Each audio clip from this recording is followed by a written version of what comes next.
Your DWSA's podcast is brought to you by First Nations Fiber. Have you ever been gaming or working online classes and your internet service constantly gets interrupted? First Nations Fiber is about to ensure that just won't happen again. Get ready for high speed at a new level. Click on fnfiber.com and sign up today. First Nations Fiber, empowering people through connectivity.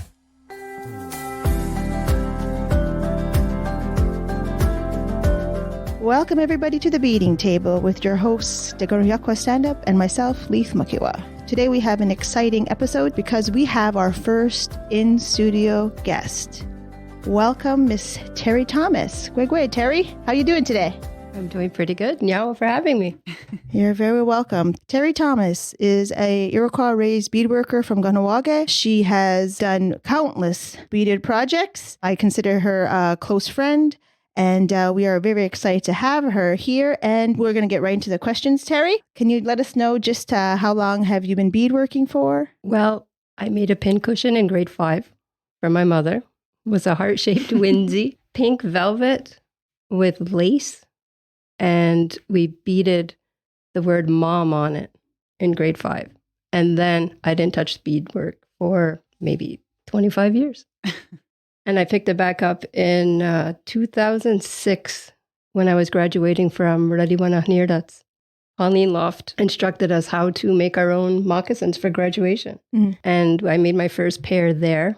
And I remember showing you, Leith, my rope stitch. My rope stitch did not curl into each other. It just sat next to each other. It all lined up all the way around my vamps. But, you know, I kept going. I was happy with them. But it was consistent. The work was consistent, let me tell you. Yeah. I remember in class, Skazahadi was our teacher, and he was going around inspecting everybody's beadwork, and he told me my flowers were too high. And I was not impressed. which is odd because it's raised beadwork, right? And usually what happens in my case is I can't get enough height.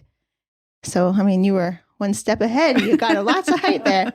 Higher the raise, the closer to creator. Hey, that's a good one. Maybe we'll have to adopt that one to our for our podcast. So Terri, can you just maybe talk a little bit about some of the projects that you have that you hold close to your heart? I know there's a Veterans Memorial project that you started having to do something with poppies. Yeah. A couple of years back, my great uncle Tuffy passed away, and we got to see the full veterans funeral from inside. That was the first time I ever saw the poppy pinning process that they do, or the ceremony over the casket. And I just thought it was something, it was beautiful. And my mom had made poppies a long time ago. I remember seeing her make them, and it wasn't something I ever tried to do. But after the funeral, I thought, well, maybe it'll be nice, if I could try and make one. And the veterans in town, because we have so many, I could try and make one. And if it comes out nice, then I could just donate it for when one passes away. Mm-hmm.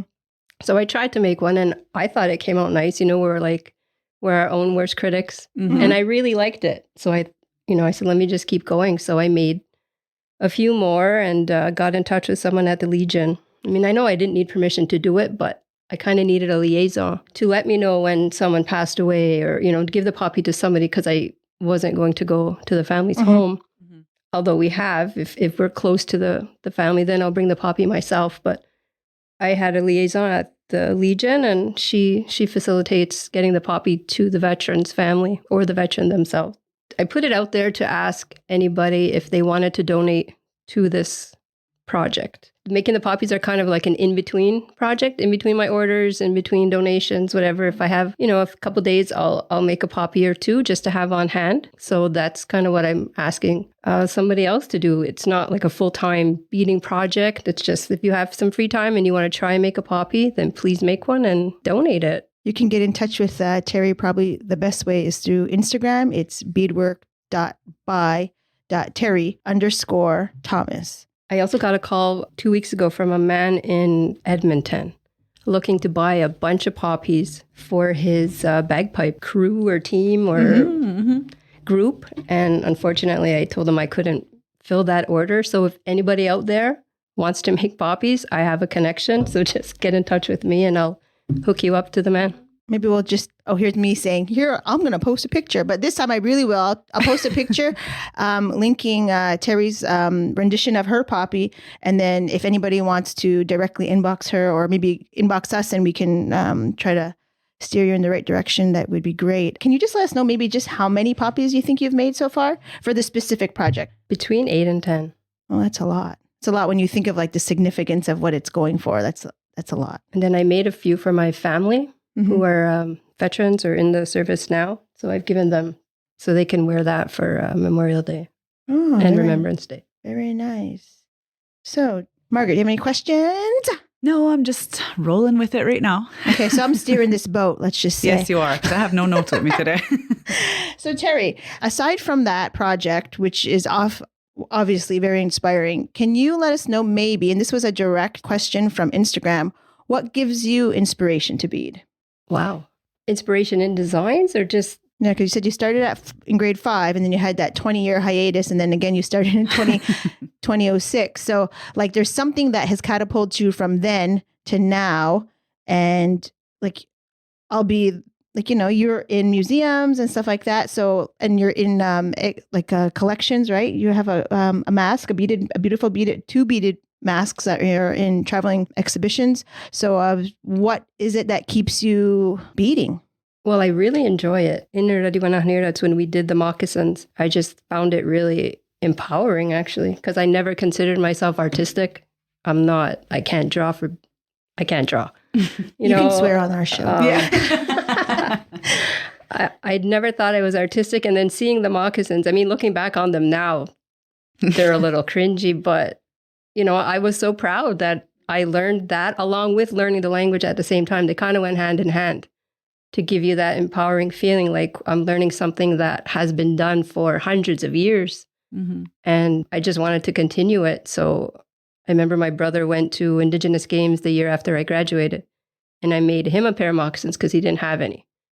And the pattern I used, like the vamp was like 6 feet long, really, really long vamps. Looking back at it now, I just laugh. But, I was so happy. And he was proud to wear them when he went to Denver. Mm-hmm. And I don't know, like you just keep going at it and you see your stuff getting better and better. And thankfully, we're from a community where, there are so many beaders and so many really good beaders. And overall, everybody is pretty supportive of each other.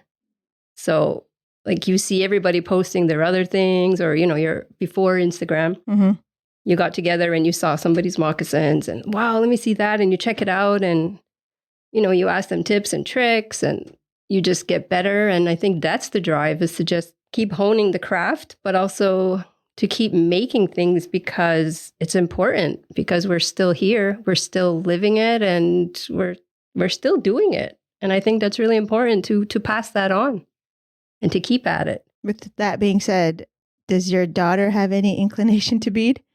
Right now, no. She tried. She's got 3 unfinished projects.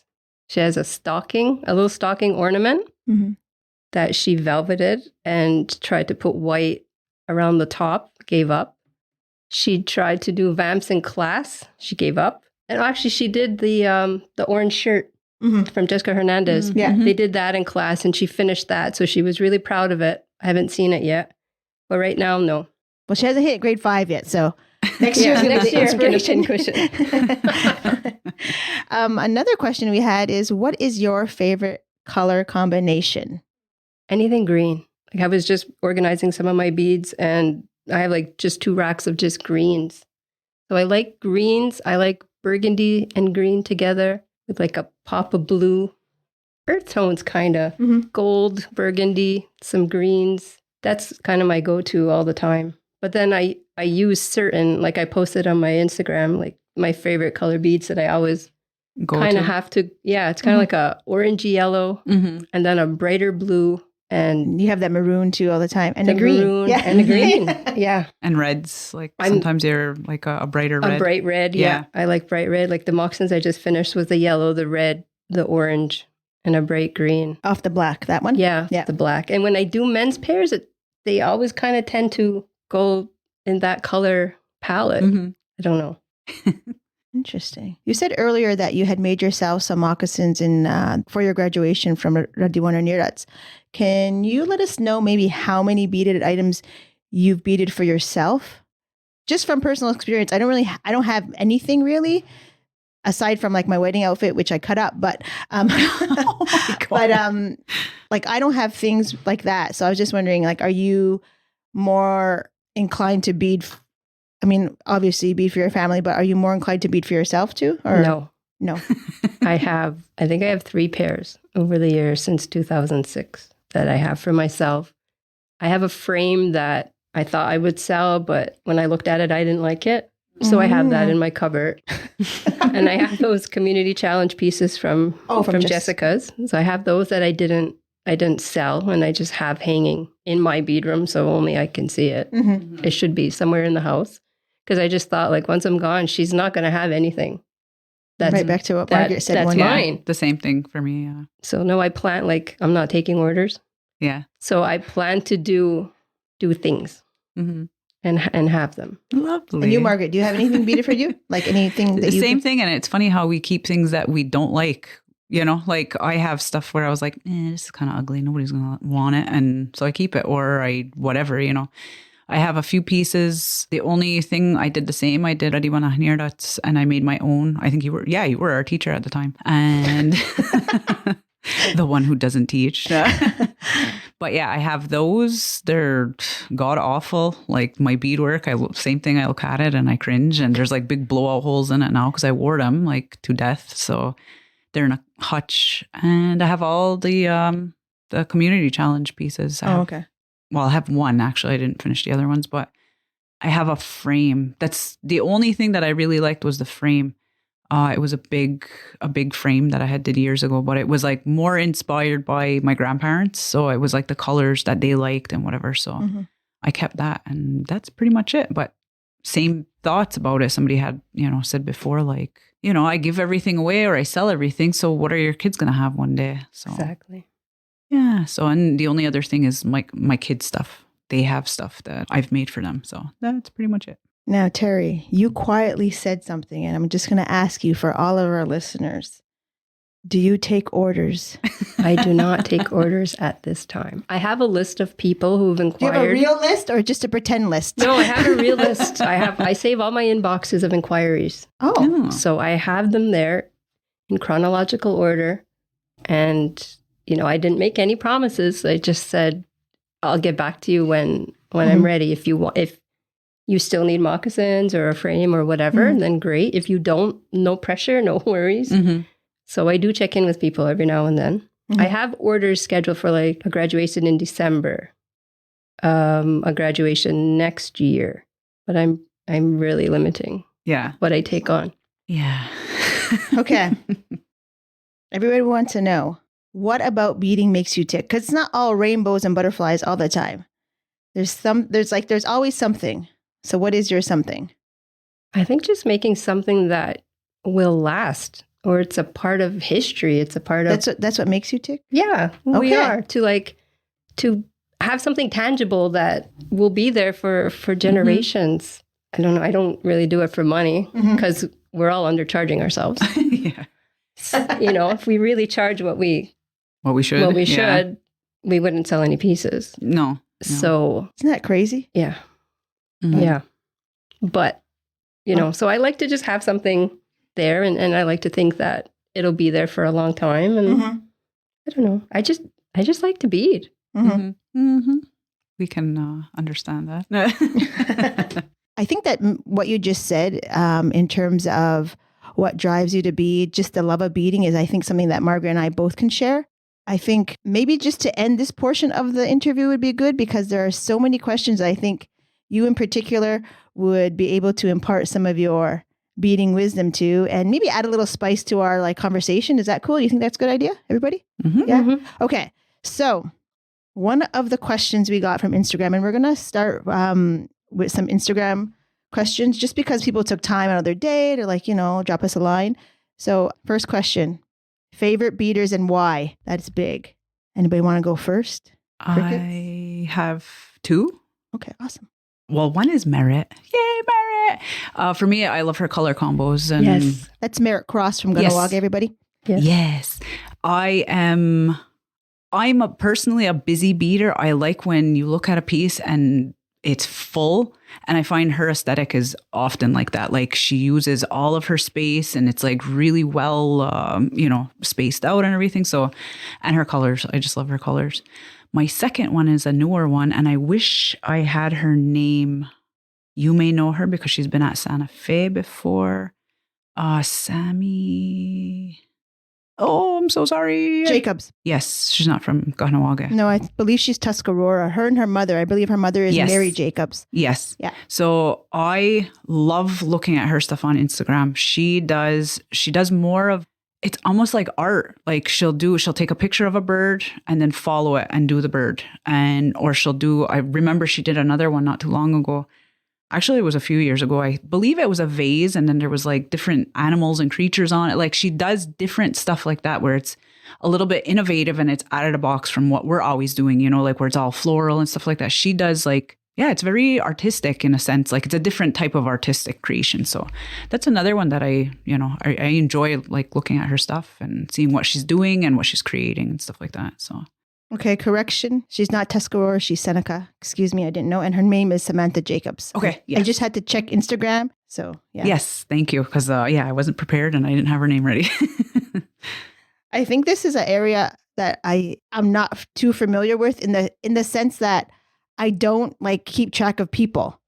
You just see something beautiful and like, oh my God, that's so great. But of course, like one of my favorite beaders is the late Gail Albany Montour. That's top of them. For me, that was like the be all end all when I first started. And even today, just the intricacies of her work and different things like that. And I don't know who else. There's so many. There's so many. Yeah. It's too hard to say like who. Hard to just pinpoint one person. Yeah, and I don't want to not say somebody else, but I want to say Merritt Cross because that's my Eastal Merritt. Like, come on, like shout out Eastal Merritt Cross. There's so many. I want to say like Gaguidene and Guaharani Jacobs. They're excellent too, and they're like up and coming. And we're just now looking at Instagram photos. Yeah. But Dagwa stuff is like always on point. Wahawi Daibo, she's also on Instagram. Excellent. My cousin Addie Poulette, she's excellent. Oh my God, there's so many. There's so many I can't even think of. So, I mean, those are just a few. And those women are all based out of Kahnawake. They're not all Mohawk beadworkers, but we're all based out of this area. And I think for me, one of the catapults, aside from Gail Albany Montour, is like Jamie Okuman. Because when I was talking to Margaret the other day, when I went to the Santa Fe India Market for the first time, it was it wasn't Santa Fe. It was the Herd Museum. I went to the Herd Museum, I think it was 2012 maybe, or 2013, one of those years. And that year she had submitted these beaded boots, like these beaded shoes, right? So she's made multiple beaded, I think it's Louboutin shoes, red bottoms, I believe. Is that what it was? I believe it was. And like you walk into the room and you see all the artwork that has won ribbons, and in the center of the room were these like people just around the table. And I was like, what's behind that table?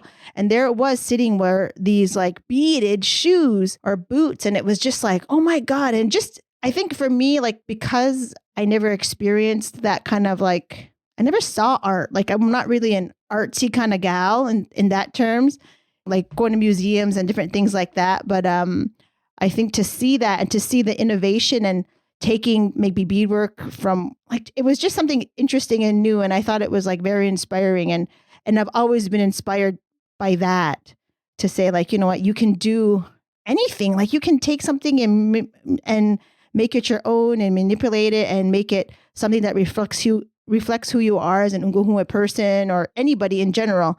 But I think like, she is somebody that I think like really highly of, just because she had such an impact on me in that transition from just doing beadwork locally to trying to move on to like a larger scale or a different outlet. Almost. Yeah, for like a different audience kind of thing. So that's somebody I also think of. But for number one is Gail Montour for sure. Terri, I was kind of long-winded there, but no, but you named everybody. I don't specifically have a favorite. I love all of it. I think Kahnawake has, if I can say this, the best beadworkers across the Confederacy. And it shows. I do like Kira Pike's work, her quill work. Yes. It's like mind-blowing. Yeah. Did you see the little moccasins she just posted last week? No, not the new ones. I'll have to go and check. Go and check. With the white background and the green on the side. Yeah. Yes. Yes. There's two others too that kind of come to mind right away. I can't say they're new beaters. I'm just probably because they're younger. I think of like, oh, they're not new beaters though. Yaguri Wahdoga, Hemlock, and Kahnawake rice. Yes. Yeah. I love their work too. I like that they're innovative and it's different. They take almost like an older approach where their stuff looks older but new. You know what I mean? So I love that too. So I love always like scrolling through, and like everyone else, everyone's probably got a million pictures of everybody else's work on their phone. So I always do the same, and I'm like, oh my God, I love that. Let me take a picture. And like, just because I like to look at it sometimes, or their color palettes are inspiring, or so yeah, I have everyone's pictures. Dorothy Lahash, when she does all her flat white work, that is something that is like, oh my God, yes, takes me back. That is like my ultimate favorite thing to love, to hate, to do. Yeah. Like that is like one of the for sure. Dorothy Lahash, for sure. Oh my God. I honestly haven't had a chance to really see a lot of her work. Her granddaughter and her daughter do excellent work. Yes. Rainbow and Gahwinuje. They do the same style of beadwork. It's beautiful. But I do remember seeing pieces from Dorothy, and oh my God, they were so like beautiful, like innovative, and like just, precise, and like just the ideas of what they come up with. Like my mother, she gifted my mother feather case before, but there was a rose on the front of it. But the rose was 3D, the way it was popping off, and the whole thing was, I can't even explain how it was, but I was like I had to examine it. Like it was amazing just to see like how it looked, and it looked like a real rose, like right on the front, So yeah, their work is crazy too. I also like Gayuhuinas's Waves series. Yeah. Yes. The purses. Yeah. There's so many. There's like, I feel bad like sorry for leaving anyone out. We love all We're of your leaving work. a lot of people out, and I'm sure we'll get there's so many. There's too. so many. Yeah. If you really want to see a lot of good beadwork, I would say like maybe punch into your like Google search Kahnawake raised beadwork, maybe, or maybe if you have a chance in July to come to the powwow. If you're in the area near Kahnawake, please check out the powwow because there could be some beadwork there.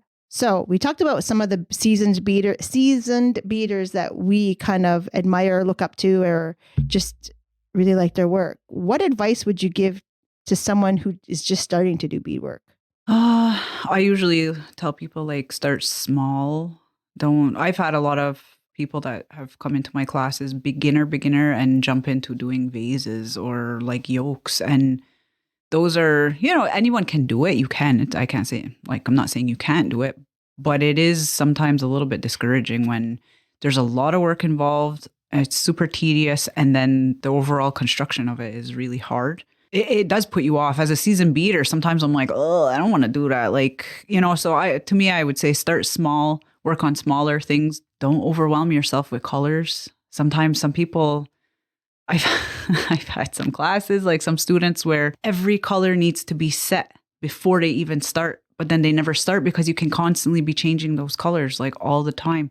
So they would get so overwhelmed that it was like, sometimes I was like watching people almost in a panic attack because they didn't know what color they were going to put on their vines, where I was like, just go with the flow, like do a little bit at a time as you go and just, see how you go. Mm-hmm. I would say just don't give up. Keep going. Mm-hmm. Yeah. To quote someone we know and love, Leaf, nothing in nature is perfect, and keep going because you're only going to get better. Yeah, exactly.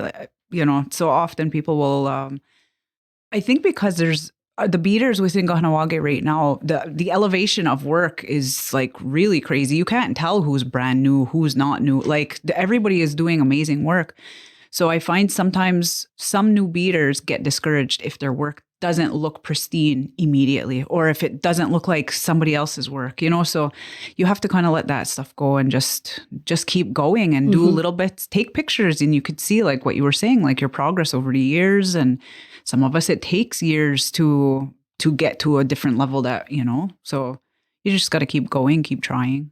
Yeah, you have to have grace for yourself. Yeah. If you want to have that skana of beading, don't compare yourself to anybody else. Mm-hmm. Just do what like drives you and makes you feel good. And if you like those colors, I always say to people when they're picking colors, pick colors you like. Yeah. Because you want to be able to look at what you're doing and feel good about it and not look and say, oh my God, I hate this color and why did I pick it or whatnot. Like you just let in the beginning stages, you let those things like the colors drive you, the designs that you want. I mean, sometimes you might be limited depending on who's teaching the class, but try to just look what you like and not worry about anybody else, because that if you're beading for somebody else, that those things will come. But in the beginning, it should be for you. In that case, even if the ultimate piece won't be for you, but at least you're doing it because you want to do it, not for somebody else. I have a question here, and it's a little bit, I don't really know the answer to it, but maybe just your thoughts. So a question was, what are your thoughts on the teachings behind not beading while you're on your moon or while you're pregnant? Now, I've heard before, like in terms of like not sewing or beading while you're pregnant because of making the knots, like with the thread. But I myself, I'm not really versed in this area.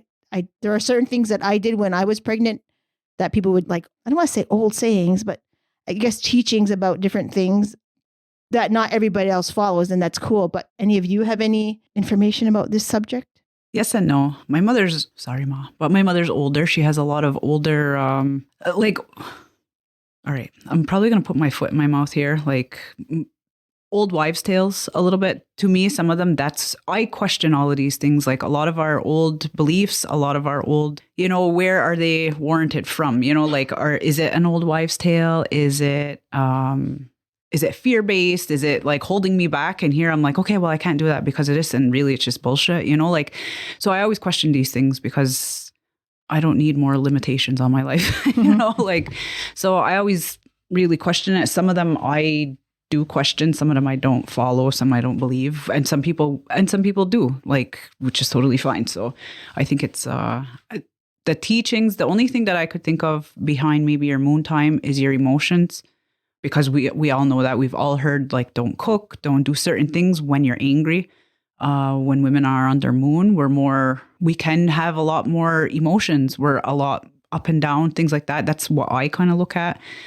So, but I think that's generalized. Like if you're in a shitty mood, don't bead, those kind of things. But that's kind of what I link it to, or I think about. Also, they talk about like our own power and all that. But I don't think that would go into beading, because I would think that if I'm in a more powerful state, wouldn't I want to put that energy into my work? Into your piece, yeah. So that's the way I look at it. Like you have to question it and see what pertains to you, and what's good and doesn't work. The pregnancy stuff, I know this is probably blasphemy, but I don't believe all of it, and I don't restrict myself with all of it. Heaven forbid anything were to happen, or, all of those things. But I also don't want to live in fear thinking that, okay, if I tie a knot, then my baby's going to die. Like that's a little bit extreme, So for me, that's the way I look at it. So, Terri, anything? That's kind of how I thought of it too. I beaded all throughout my pregnancy, beaded on my moon time too. Yeah. Did one thing, like once in a while, I'll have a glass of wine, like a couple times a year, and I don't bead if I'm having alcohol. Yeah, and it's your own. That's it. Yeah. So I think it's to each their own, and what people feel comfortable with doing and what they believe, and knowing that, whatever people decide or believe is okay, that everyone's got their own thing, Yeah. And I think for the person who asked the question, maybe speaking to different people within your community, or who actually maybe puts forth like some of these teachings, would help you to get a better understanding of what it is. Because not everywhere does the same things, and not everybody in the same place does the same thing as their neighbor. So it's just like to each his own, I guess, depending. Yeah. Another question is, how many beads, this person asked, would I need to complete an outfit? Always buy more. one more tube than you need than you think. Yeah. And I can't answer this because I own a bead store, so I don't keep track of beads at all. But maybe for you ladies who are doing orders, like I guess I would assume, like say purse, moccasins, cuffs, a yoke. Let's just say that. What would you think of your main colors? Rope stitch. Let's start with the rope stitch. For me, right off the bat, if I know, okay, I'm doing rope stitch this color for everything, I get four tubes at least. A 15? Yeah. Oh my for goodness. my rope Wow. because That's a lot. That is a lot. I do because yes, I'm doing all my rope for everything flat line, and then if I'm putting it anywhere else into it, plus your fringe or whatever else you're gonna need. I like to do scallops all the time, so that's 100 more beads that you'll need. So for me, and I don't want to be like Facebook calling. So when you do your orders, like your daughter's set, so a complete set, you use 15s for the rope Yes. and the lines. Yeah. Why Wow. would you? I do too. You do too. It Not all depends. the If time, I'm but- doing a small little thing, then I'll use 15s. But if it's a big thing, then I'm going to do 11s Yeah. because flat line drives me insane. Yeah. And rope is fast. Yeah. But I'll still use 11 because I find it gives it's a little bigger. Yeah. And it gives just a little bit more. Thickness, depth. Visual. Yeah. And it brings it in a little bit. Yeah. It makes the space less. I mean, I've used the size 11 too in the past. I do tend to use size 15. If I've I even have used it all. 10s. If I ran out of 11s and I Really? couldn't, then I don't know if I I've got ever used. 10s for just like edging. Yeah. Yeah. I don't know. And it's not I think it's just because that's what I have basically. Like I'd have to invest and create like a whole nother beading room just for 11s if I start, so I don't have a big selection of them, but I do like for yokes and stuff like that. It looks a little bit more sturdier with the 11s. Like it looks beefier, like than, the 15s. It takes forever. Well, Yeah. I don't know. I don't mind doing it, but because I do it all the time, but sometimes, yeah, it is nice to just be like, oh, let's slap this on, instead. So Well, when I started to bead, it was just 11s. Yeah, it was just Yeah, 11. like it was 11s for a long time. I found it's only been the past 8 years maybe that I've started to incorporate 15s, Yeah. and now I bead almost entirely in all 15s. And it's funny that you say that too, because when I first started beading, I had whatever beads that I had like family wise, in the sense like whatever beads my mother had from my great grandmother. And it was like a mishmash of like all my old stuff. If you look, they're like glass cut beads. They're, I don't even know what they are. Some of them, they're all like the check beads. They're 11s, like seed beads and whatever. So yeah, it was always a mishmash of everything. So yeah.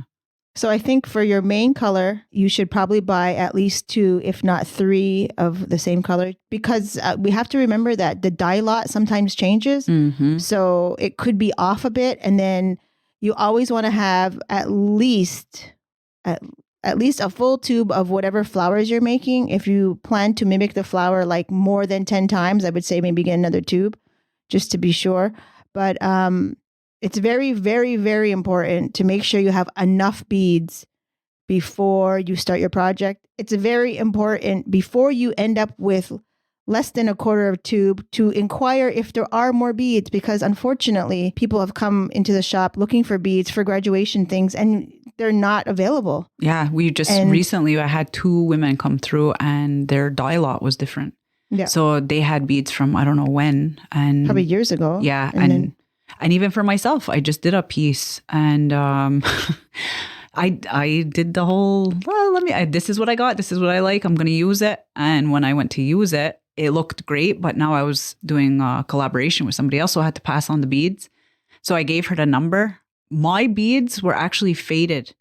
They had been faded and sitting probably in my art room for I don't know how many years. So when we went to do the dye lot, completely different colors.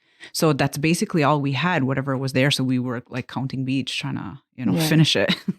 So yeah, check that stuff. Right. Yeah. So maybe for people who are just finishing their graduation orders and are getting ready to take new graduation orders or Next orders, year. just make sure to have enough beads and get in touch with whoever it is that you're buying your beads from before you run out. Like, don't wait till the last minute, because sometimes your priorities aren't our priorities. We have other things going on, unfortunately. And I'm being honest, like I can't be ordering just Every one other day, tube that's true. or one bag no, I can't. And it's not how it Yeah. works. And I have limits too. So And right now, like I know with Jessica too, at one point she was saying that things are on Nicia's back. Accessories, Yes. Jessica Hernandez. Some of them are on back order. So Yeah. it's like you're sitting there, like, and there's nothing nobody can do about it. Like, it's just the way it goes. So you better really check, especially now with pandemic, all this crap. So Yeah. check it out. Yeah. So Or you resort to Facebook. Does Yeah. anybody have this Yes. file? Yes. I'll pay And I you big usually money. have, because I overbuy. So Same. I usually have about 5 of the same color. So I usually like, here, take it. It's all right. And I'm usually like digging in my personal stash and I'm like, all I have is half a tube. Take it. I don't care. Like, cause I can always, I don't need them. Maybe we'll just do maybe a check-in, just a quick check-in before we get into hot topic, because it's a hot topic coming up. So Margaret, where are you now? We're just doing a beadwork check-in. I am free. Oh my God. So I am semi-free. I am completely done my grad orders. All grad orders that I had officially like taken months or last year, whatever, are done. They're graduated, the kids. Yay. Great job. They're all done.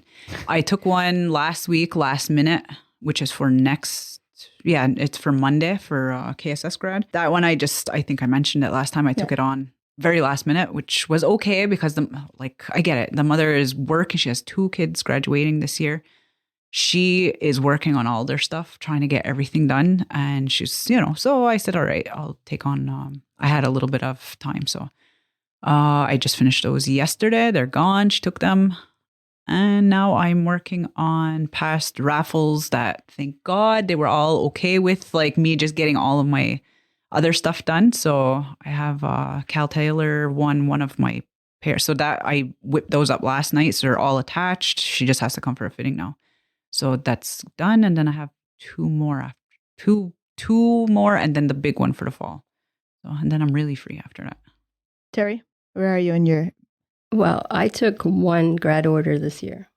Last year, she got in touch with me and I agreed. I had made her daughter's grad pair a couple of years back. So now her son was graduating. So I said yes last summer. And then fall time came and I got like 6 more orders. But I turned them down.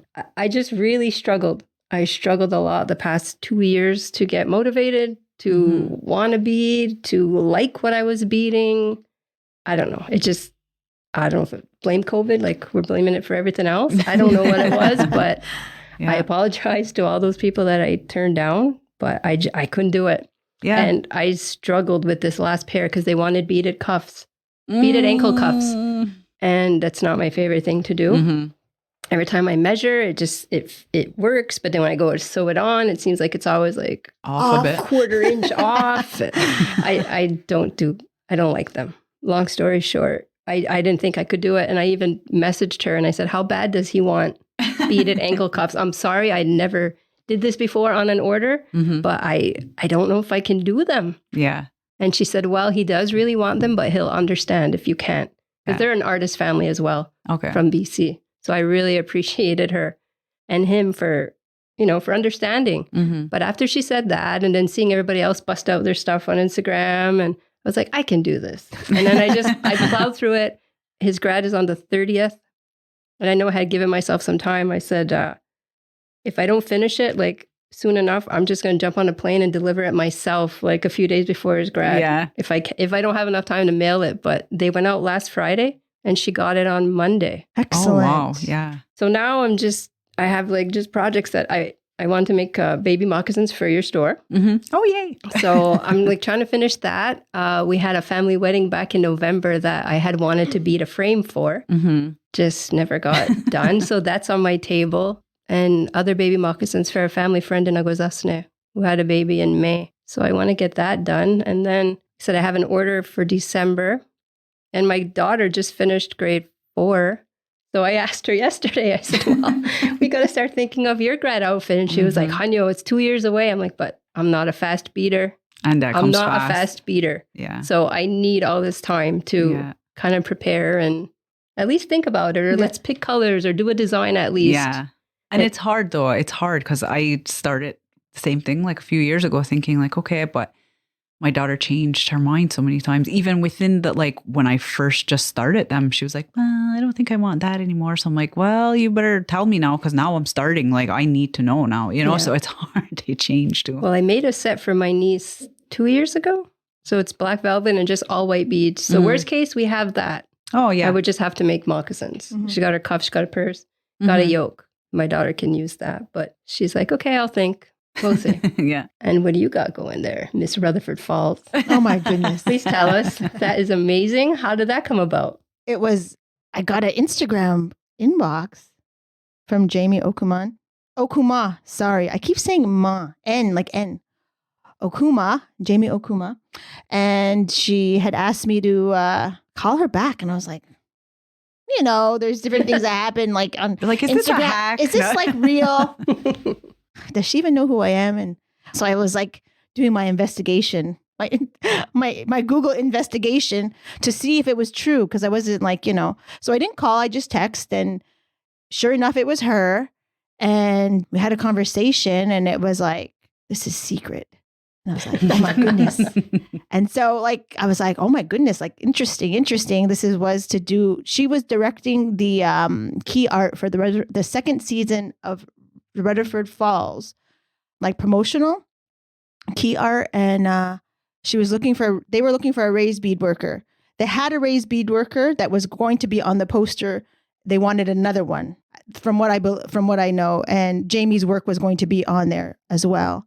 And she asked if I had a piece, and I was like, I don't, and I thought, oh my goodness, I got to bead something. And, but she said, no, she goes, it could be an older piece. And we were talking, and I said, I only have one thing, and it's a vase. And she goes, and she kind of referred to the vase, which was like very astounding, because I was like, you know who I am? So I sent her just like a snapshot of what I had. And she said she really liked it. And then she said, can you get like really good photos? And thankfully, I know somebody who takes photos, who happens to also be the editor of Yordiwaze. Nega, Greg Horn. He was more than helpful in getting these pictures done. It was a process. The funny story is we tried all kinds of ways to take the pictures with a camera, and it was his cell phone pictures that were the best ones. But I got them out to her, and I didn't hear anything. And then I heard that they did, and then he had to like sign like non-disclosure agreement. It was like some real stuff. Like I was like, ooh, so I couldn't tell nobody. And so that was that. And then I got what was it? It must have been like maybe almost a month ago now, if not less. She texted me. And I thought, oh my God, isn't that cool? I'm in her contact list. Like I'm a contact. and I think for me, that's the biggest thing about this whole opportunity, is that she knows who I am.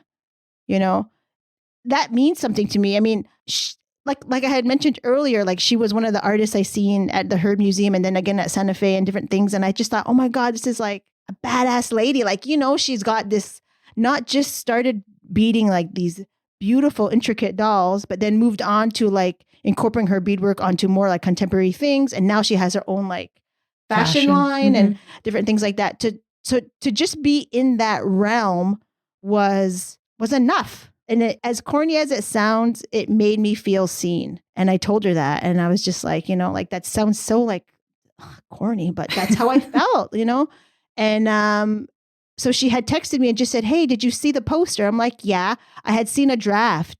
I didn't know I was at work and I was on lunch, so I didn't have a chance to look. But then when I got home, I saw that it was posted.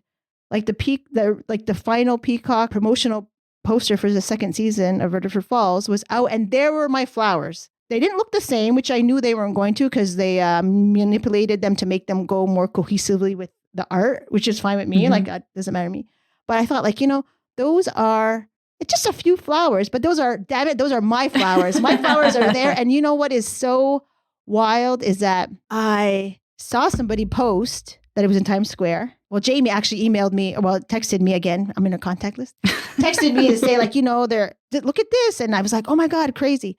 But then somebody, I believe from the show, and I'm not about the biz in terms of like, I don't know a lot of beadworkers. I'm kind of like a sheltered, like in that sense, like I'm not out there on the stage in terms of like schmoozing and knowing You're not out there trying to get recognition. Yeah, I'm not, and I have a horrible memory, and I don't know the who's. And, but somebody had posted that when you go onto the Peacock page and you're looking like as if you're scrolling for the thumbnail, that Rutherford Falls poster with my beaded flowers are on there. And I was like, oh my God, that is so cool. Like, it's just, and it's not that, like, nobody will know that that's beaded, that it's it's mine. And that's okay. But that's another step for somebody else to be like, here's like, oh, I saw beadwork there. Or, oh, I saw beadwork here. And then the star of the show posts just how many people are actually in the show and all of their different works that are in there. And I was like, oh my goodness, like I didn't realize just how many people contributed to the artistical, maybe even like environment that the characters are in the show, and or actually the actual, like the costumes and different things that they're wearing. I didn't realize just how many Ungwe people were contributing to the show. So like, I was really like humbled and like very much appreciative of the opportunity given for that. And I was just like, man, like you just don't know. You just don't know where it's going to go. Like, you know, like for you, like when you beaded your masks, I'm sure you didn't know it was going to go there. No, I didn't. And then, you know, it's just something that's, I don't know. It's interesting. It's humbling. Now I want to make more. Now I want to not work and I want to just do stuff. Like, I feel like on a high in that regard, like I feel like I want to just bead, but then I have to live too. And so that's another thing, but like it's a really cool opportunity. And one that I'm just thankful for, and just like, oh my goodness, like I said, I can't believe she knows who I am. Like, and I told her, when I texted her, I said, we're going to be talking about on the Beadwork Table. And of course I got her name wrong. First thing I said, of course, sorry, Jamie. But anyways, but other than that big high, I took an order. And I said I wasn't going to take orders. I took one order. Please don't ask me to take an order. And if I declined your order, I'm sorry, but now I have one that I'm doing. But a friend of Margaret and I, she's graduating, and I thought, you know what, this is a good opportunity. You know, it's a big milestone, so you know, I thought I would do it. So that's interesting. So we'll see that. And today I got confirmation that one of the grad orders that I made this year, it fits the little girl, or the young lady, I should say, fits the young lady, and she loves it, and I'm so happy for that she has it, and it's done. And I have one more pair of moccasins to do, and that's it. And of course the Santa Fe stuff, but that's like slowly but surely coming along. Okay. So I wanted to get into the hot topic, and maybe that might be the end. I don't know if we'll have time for rapid fire questions, but the hot topic is, now this was fielded through Instagram. What's your opinion on if someone orders beadwork from you and then raffles it? Do you feel entitled to do it, or feel that once it's done and sold, it's not your worry anymore? Okay, so I'm going to start just because everyone here is laughing if you can't hear. Because it's like... It's a loaded question. That's a loaded one. There's so many opinions, so go right ahead. So I was thinking about this morning after I took it off of the Instagram. I've sat with it for a little while. And the person who's asking the question is going to be anonymous. So hello, anonymous. You know who you are. I was thinking about this because one of my clients said like what the experience was that she had with the beaded piece. And I thought how wonderful it is to be contributing to someone's part of their life, right? Like that special moment or different thing and whatnot. And I think it's all about intention. If the person is coming to me and saying, you know, I'm doing a raffle, can you bead this thing? Sure, no problem. I might even donate the piece that I'm beading, you know? Mm-hmm. If it's something where it's a custom thing and I'm going through all of my ways that I do custom work, I'll admit I might feel a certain way. I might not, like, I'm not going to be like, oh my God, you can't do that. No, that's yours. That belongs to you. Like that was yours. But I don't really, I would like, not that I even would like to know. I would, if I'm beading it for you, man, that's who I think I'm beading it for. Like that's part of my artistic. It would totally burn my ass. That's part of my like artistic, genuine self there. Like that's something I think I feel like the wool pull over my eyes. But if you're saying you want it to bead it to raffle off, sure, by all means, I'll do it. And I probably, like I said, would probably give it to you to raffle. Mm-hmm. But I don't know like whereabouts. Like, but I don't feel entitled to it. I'd feel a certain way. And I would tell probably the people in this room, I feel a certain way if that happened to me. And maybe I'd talk about it on the podcast. But it's not mine. Yeah. I've given. So, you know, that's where I stand. I don't want to be duped. I don't want to look like, I don't want to be duped. I feel the same. I'm, and it, I don't know, maybe it sounds petty of me. It sounds ridiculous. That is what it is though. But if somebody came to me and asked to say, okay, it's for an organization, it's for a good cause, it's for like something like that. Can I raffle your thing to raise money for this? No problem. You came to me, you told me straight out, whatever, I'm fine with it. Now, if somebody came to me and said, hey, can I order a pair of moccasins? Just like that. Okay, yeah, they pay for it, whatever, and I charge my whatever I pay for, probably undercharging you. And then they turn around and raffle it and make quadruple the amount of money that I just sold them for because they need to pay their bills which sounds petty because everyone has to pay their bills, but so do I. And I'm a struggling artist. We're all struggling artists. Like, I'm not rolling in it, that's when it would like really chat my ass. I would be pissed. Chat my ass. It would. It really would. I don't know why. And maybe, like I said, it's petty, but it's a lot of work. It's a lot of time. It's a lot of dedication. It's time away from my family. It's everything. All of my whole damn soul goes into the work.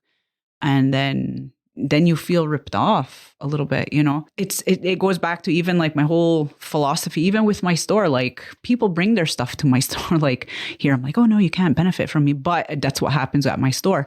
But I'm upfront with you. I tell you the percentage that goes back into the store. Everything is upfront. I'm not price gouging to say, okay, well, all right, Terri, you're going to bring those baby moccasins and you're going to sell them for 100, but I'm going to mark them up to 5. Like, I don't do those kind of things. Like, it's the same in that sense with the like, I guess the raffling or the somebody buying stuff and then just kind of turning it over, but making a crazy amount. Like, I could use that money, That's where I'm at, I guess, right now with all of that. But I've had something similar happen to me in the past where somebody, has won something from me and then sold it for what I would have charged for it.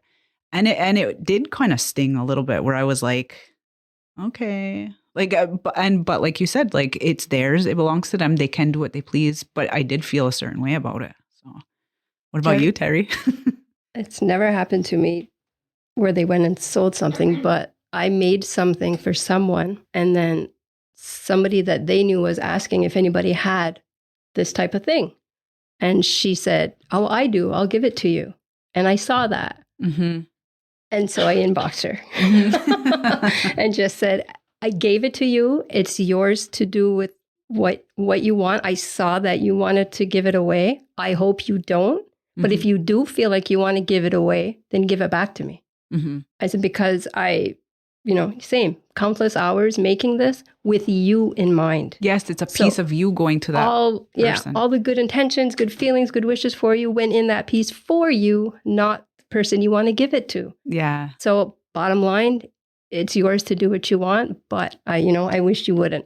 Yeah. I don't know what happened. Yeah. But I said my piece. Mind you, if somebody, I donate a piece every year for Dedawajat the Genhas beadwork raffle, and I know it's going to a raffle. Yeah. So I have no problem with that. Yeah. And I make, I put all my good intentions and make it specifically for, that organization. And, I'm fine with the donation and the raffle, but I think it would burn me too if somebody ordered something from me and then turned around and had a raffle. Yeah. Without a heads up or without, like, and like I said, it's not really like, it shouldn't really be a circumstance of like why they're doing it or whatever. But I look at it like that. Like, sometimes I'm like, I'm living paycheck to paycheck with some of this because I have a story, yes, but that's not always like super fruitful. Like we have our downtime. So this is my other business, so I look at it like that too, where I'm like, in the time that I'm working for you, I can't work anywhere else. I can't do anything. So all of that. And then you quadruple, like, I was like, in the hell? Like, I don't know. It just doesn't sit right sometimes. So to each their own though. Some people have zero problems with it. Some people are okay. They can let it go and, everyone's got their own thing. Maybe just FYI, if you burn Margaret or I, we might talk about it on the beading table. Sorry. No. We won't say your name, but you'll know who we're talking about if you listen. Oh, I'm just kidding. But not really, because, like we have a platform and we can use it to air our feelings, because this is a feeling show. It's all about feelings. And you know what, right from the get-go, like I'm all about transparency. Like, I'm not going to be mean, call people out like, maliciously or anything like that. But this is my life. This is my experience. And this is where we're documenting things, So yeah, I would never be rotten, but With that being said, I have a few questions a few rapid fire questions that will give our listeners a little bit more perspective on us. So the answers to the questions have to be brief. It has to be fast because it's called rapid fire. Oh my God. So we're going to start with Margaret first, and then it's for the same question for everybody. When are you most productive? At night. At night. Morning. Okay, Margaret, summer or winter? Winter. Winter. Winter. And we know what that's for. That is for beading. Like, when are you most productive? Yeah. Well, I like summer and winter. I can bead anytime, anywhere, all the time. Okay. What is something new that is happening in your life right now, Margaret? I have a new dog. Terri, something new that's happening in your life right now. Summer vacation. Me, I ain't got no food in the fridge. That's something new. Margaret, what's your favorite cake flavor? Chocolate. Chocolate.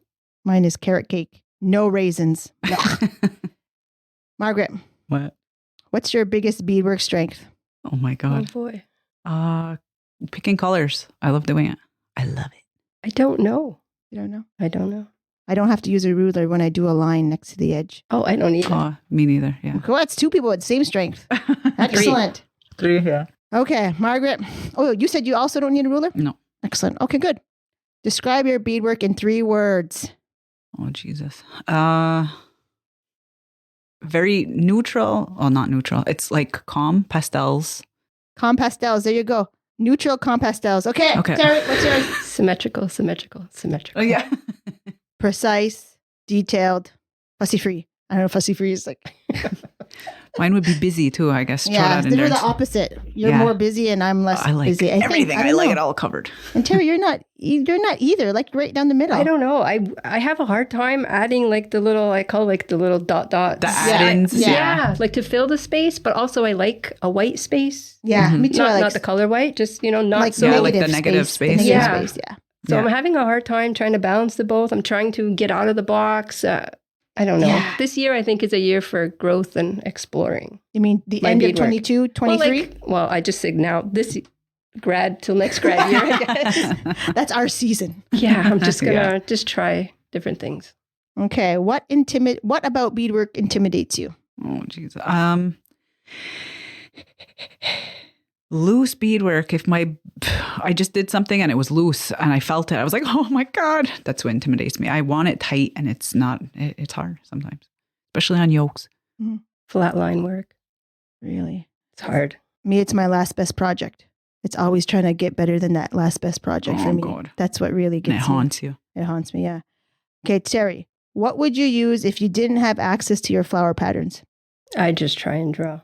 Margaret? Well, Margaret's hard because she's an artist. I can Yeah. draw it. I can, that whole last one I just did, there's no pattern on the back. So Oh, yeah, that one that it was drawn. Yeah, yeah. yeah, I just eyeballed it. So that's easy for me. I don't know. I might have to use like some kind of circle from somewhere, I think. I don't know. I would probably do a pointy flower if I Yeah. didn't have, because that's Yeah, easier than they're a round easier, one. yeah. Yeah. And our last question, Terri, who would you suggest we ask to be our next beading guest? Put them on the spot. But there's so many. I think Dugwa would be really fun. I know. I think so too. Yeah, do you hear that, Dagwa? Do you hear us? Well, Howie Daibo, we're Addie. calling you Calling to the Addie too. Addie tells it like it is. yeah. Yeah. So Yes. Addie and Doug Wahawi. Maybe we could cut them out together. Yeah. Who knows? Maybe if they take if they're not Merit, enjoying of it, maybe we course. could. You have to have merit on it at Yes, some we've point. asked her. She's She's working it She's up. warming up. Yeah. yeah. So we wanted to first just say nyawa Terri for coming to the beading table. It was It fun. was fun. Yeah. It was fun to have somebody else somebody else's beautiful face to look at and listen to all of their beading expertise. So nyawa for coming in. You're welcome. I just want to put it out there that I didn't mean to offend anybody by saying Kahnawake has the best beaders. That's just a personal opinion of mine because I'm biased because I live here. Yeah. So please, everybody's beadwork is beautiful all over Turtle Island. And if you listen very closely to the end of our episode, it always says, the comments described in this episode are not endorsed by your user. Well, you know what? We are endorsing our own stuff. We stand by what we said. And like Terri said, we're not here to offend anybody. It happens. So it happens, but we're you know, sorry. but It is what it is. You know how we're all not taking orders. There's a lot of people not taking orders. And I think that's indicative of the times right now. And I think it also means that people really need to start learning beadwork themselves. Yeah. So they could produce their kids' outfits. Because when I graduated or that's my mother made my outfit. And I still have it in my cabinet right now. And I was so proud to wear something that she made just for me. Mhm. Yeah. So people out there, pick up the needles and the beads Yeah. and learn. And if you need help, I can help you. We I'll have put so it out many there. people out there. I share my patterns. I've sent patterns to Onondaga and British Columbia, all over the place. Like if I have it, I'll share it with you and I'll help you get started. Yes. Self-promotion. I also give classes. No. Yes, she gives classes and they Yes. sell out in a minute. Yeah. And so does Merits. But, Yes. if Actually, you can't get into class, I can help. I am in one of Merritt's class right now, as crazy as that may be, but I always do. I've taken a class from Kahnawake. Of course, I didn't finish the project, but I like to take classes because that's the time I can dedicate to that one project. Mm-hmm. Yeah. And my main motivation is to finish. It's a class on beaded moccasins, of course. And, my main motivation is because I'm going to wear them at Santa Fe at the Indian market. Like that's going to be my footwear. So I'm like trying to get them done. I'm trying to get them to do that. Margaret and I were kind of like bouncing off ideas for what we're going to do in the fall, just because now like we're in July now and August is right around the corner. What we're planning to do for this September 2022 is start for ourselves, and hopefully we can get some movement out there with our listeners that we are going to start to document inspirational journals for beadwork.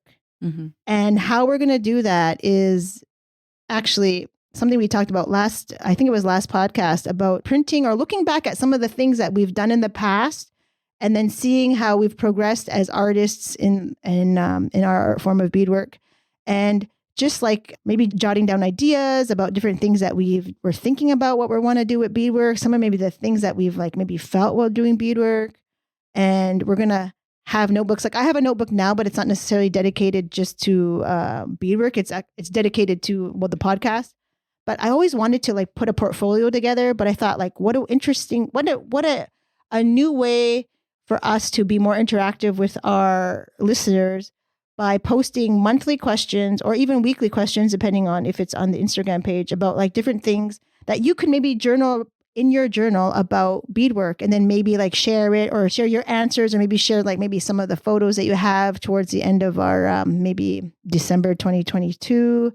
But it's something that Margaret and I have been talking about, and just something that we can maybe try something interesting, something different. Mm-hmm. I'm all jazzed about it. I'm like already planning it. Like, and when we talk about journaling, we're not talking about just sitting there and jotting down your feelings on beading. That's not, well, that could be part of it. But for me, my whole perspective on it, what I want to do is I take random pictures all the time of things that inspire me all the time, like colors. It could be somebody's dress. It could be whatever. I have a million pictures on my phone. What I want to do is print a few, because I never get to them. I just went through, and like 2 years ago, I have still pictures sitting there because I loved it. I never did it. So what I want to do is print those, just little thumbnail picture of it, put it in my book. And eventually, once I complete the piece that goes with that, then I want to put that piece, take a picture of it, put it in to say, okay, that one's completed. It's almost like, that's how I want to do it. I like an inspiration board. Yeah, mood board. Yeah, exactly. And it's in a book. But what I like about it too is that, you know what, if I sell it, I could put the price in there. It's a tracker for me, how much I'm charging and all of that. Bead colors, I could put in there, you know, like you could jot down all kinds of different things about it, like your time, you know, how long did it take you to do that? You could put that all like in the little margins or whatever. It's almost like a scrapbook, like type of inspiration. See, we have that for when we boil maple syrup, how many buckets how many trees we tap, how many liters, how long it took. We do all that. We just call it the maple book. That's so nice. Cool. But I never thought to do that for projects. Yeah. That's a great idea. And who doesn't love to go buy a new crisp notebook? Yes. I can't wait. And like maybe colored pencils and maybe some different colored tape. I mean, that's what I love that. I mean, I have multiple books that I've started and have one page, or I saved this one book for like 2 years for that special project. And it happens to be now like the podcast. So that's something we're working on to start and initiate in September. So we're going to do our due diligence to like try to track that, right, Margaret? You're going to help to track that on the Instagram. I will try. We will try, and I'll help her with that too. But just something for you ladies and gentlemen out there who are in the bead world. If you're interested in participating in that, get your books ready. Start getting your books and your pictures. And we already have our first question. So when we do our podcast for September, we'll have the first thing that we want to like maybe you to think about, draw about, write about, an inspirational thing. So that's what's coming down on the beading table. Yeah. We'll have all our books out on the beading table, and maybe one day we'll be able to like have a video of our like showcase the podcast or whatnot. But so with that being said, it's time to wrap up. Yeah, the weather is beautiful out here in Kahnawake, and we hope you have a wonderful day, evening, whenever you're listening, and we'll see you again in August. Nyawa for listening. Nyawa. Nyawa. The views and opinions of the guests expressed in this podcast do not reflect those of Udiwase and its employees.